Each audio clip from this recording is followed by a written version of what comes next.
Hello everyone, this is Miss Chelsea and today we'll be learning how to calculate the volume of spheres. The formula for volume of a sphere is V equals 4 over 3 pi r cubed.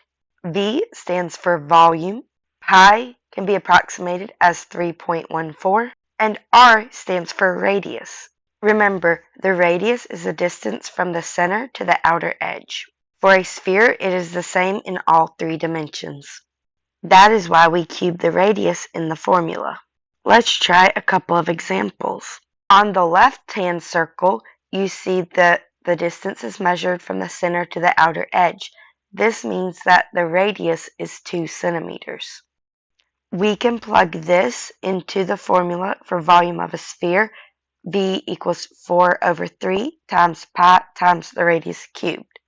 This means that the sphere has a volume of 4 over 3 times pi times 2 to the third power. 2 to the third power is 8. 4 times 8 is 32 divided by 3. That means our volume is 32 over 3 times pi. Keep in mind we can approximate pi as 3.14. Typing this into the calculator, we get 33.493333, or approximately 33.5 centimeters cubed.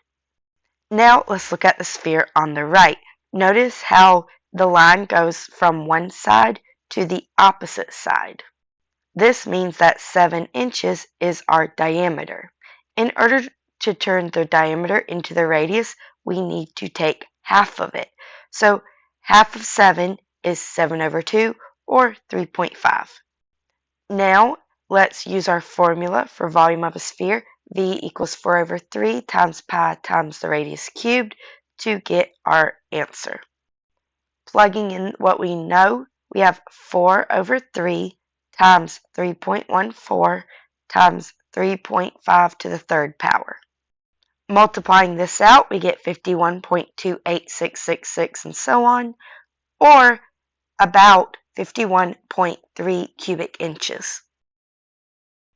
Now go ahead, pause the video, and try these 4 practice questions. How did you do?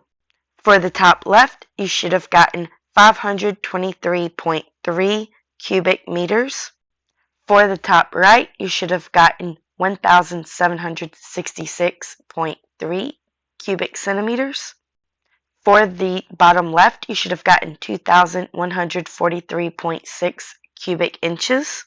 And finally, for the bottom right, you should have gotten 4,186.7 cubic millimeters.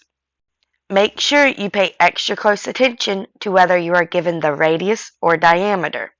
If you are given the diameter, cut it in half before you plug it into the formula.